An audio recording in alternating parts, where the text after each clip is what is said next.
everybody, how are you? I am going to introduce you to another install for gunmetal. I am super excited for this. This is something I've been really contemplating on doing. You know, it was one of those things like, do you do it? Do you not do it? Big controversy on the E-85 thing. There's some people that love it. There's some people that hate it. There's some people that love meth. There's some people that hate meth when it comes to their car. So, you know, it really just depends on what you want to do. I don't think I'm going to be diving into the motor on this car. I know there's ways around of diving into the motor to make a lot of power on this car. So what I'm going to do personally right now is I'm going to be doing bolt-ons with the E-85. And I'm super excited to do this because I have reached out to Advanced Fuel Dynamics. I already have a fuel disconnect kit. I've had this for God knows how long, but you know, from Advanced Fuel Dynamics, they do have all of the pretty much everything wrapped to where you can decide, you know, you can pretty much follow along step by step how you're going to install it, so on and so forth. So what we're going to do is we're going to go ahead and get started. I have this car already torn down slightly because I did a header install, which I'm going to be putting the video together for that as well. But here in between that, so that I can clean up the top of the engine bay, I'm going to go ahead and start on the flex fuel kit as well. I just did a video for the expansion tank here, or the bleeder tank here. But let's get straight into this E85 sensor so that way I can show you guys. It's pretty straightforward. The biggest thing that's going to happen here is you're going to have to pull the connector down here.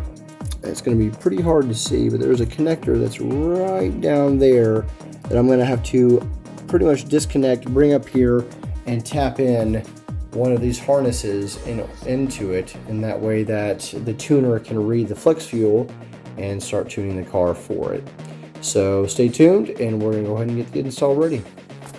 Alright, first things first is right here on your fuel line, you've got this little connector right here that pretty much spins. You need to remove this so that that fuel line can get disconnected. So pretty much take any type of pliers, whatever you can do to get on here. There's part of it. And the bottom section here. That's it. So pretty much pull forward on a pair of clamps, push down, and then pull out, and this will come right off. So that way you can get your fuel disconnecting tool on here, and that way you can disconnect this fuel line right underneath here. And then once you do, that way you can pretty much prop it up, and then you can tap in here. Alright, so make sure you have your towel underneath here on the fuel line. You're going to grab your fuel line disconnecting tool. Let me get this out the way. You're going to squeeze this together, pry up, and push upward, and then disconnect the fuel line. And once you do, you're going to have some fuel. I disconnected this coil pack right here. It was really in the way of getting this fuel line disconnecting tool on there. I can get it out of there. There it is. So it was, you know, trying to pry it upward right here was a little bit hard with everything in the way, but pretty much popped it up. Fuel line was disconnected from here, and now we're going to tap in. Alright, so the aftermarket fuel line has been installed. As you can see right here, it pretty much just snapped it right in. And here is the other end. And what we're going to pretty much do from there is we're going to tap in this flex fuel sensor here. And then after that's tapped in, the stock fuel line will tap into the other end. So it'll tap in there, and then that way you can go ahead and just keep on running it that way. Okay, so the sensor is plugged in back there. Your cabling is coming back through here. We do have the yellow wire that is going to be connected down to that PCM bung, which is right down there. Right down here. So that one down there. And then right here you will connect into your flex link, and then your flex link will have a routed wire cable here. And what that does is it will come around to a connector pin here, which will then, you will disconnect your evap sensor here. You will tap in this here, this cable here. This one will go back into your stock evap sensor cable there, and then pretty much tuck your wires away. After you're all said and done, you will take your grounding wire and find a spot. From what some people have said, this is a good location here to ground here underneath your intake once it's mounted, and then pretty much that is it. And then we move on to the connector, which is underneath that fuse box. We'll get to it in a minute. Okay, so I've got the pin disconnected. It connects right down there in that blue connector down there. And pretty much you're going to press in on that tab, slide it forward. This entire thing just pretty much lifts up. It disconnects, and then you're going to have to feed it. It's very hard to see right here, but you're going to feed it underneath the fuse box right here and up and accessible to where you can start working on this pin or this PCM connector right here. So what we have to do now is we have to take this black cover off right here, flip this over, take this blue connector off here. Be very gentle, do not pry this off very hard. You can break this and that would be very bad. And you're looking for pin 38 to tap in this wire right here. Pretty much you're going to be tapping it through the back into 38 right here, up inside, and connecting it into the rest of the harness. And then I will go, and once I get a better view, I will show you. Alright, so what we're going to have to do here is this connector covers the wires here. There is a tab. As you can see down here, you're going to have to lift up on that tab, and the other side tab right there, very gently, and pull this cover up and off.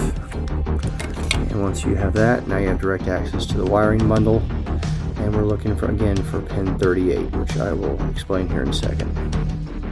Alright, I want to try to make this as simple as I possibly can when it comes to trying to find pin 38.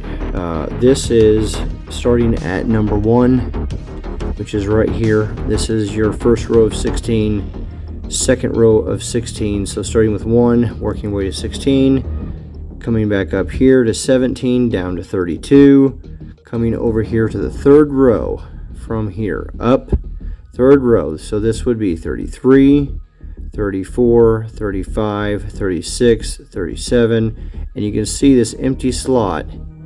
I've already pulled the pin out of here, out of 38 right here. And it takes a little small pair of pliers, very, very small, nothing ridiculous. And what it is, it's just literally a little pin that comes out of here. It just goes bloop, and with your pair of pliers, and you're going to replace this pretty much dummy pin inside 38 right there with your flex fuel sensor wire.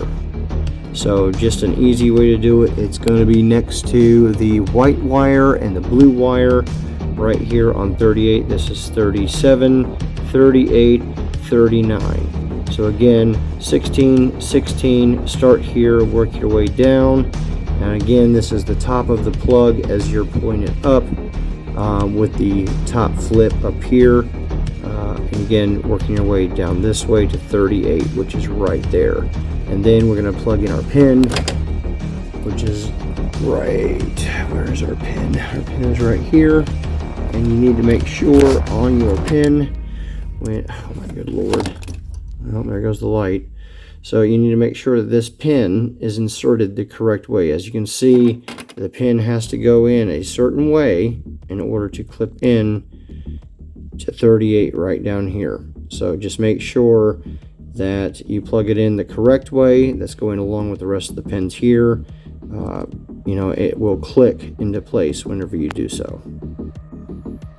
Okay, so connector is back in. The wire for the E-85 sensor, as you can see down there, is strapped down. I have ran it along this wiring harness right here, up and over, as you can see right here. So here is our wiring right here. Goes up, and then again it goes to the evap there.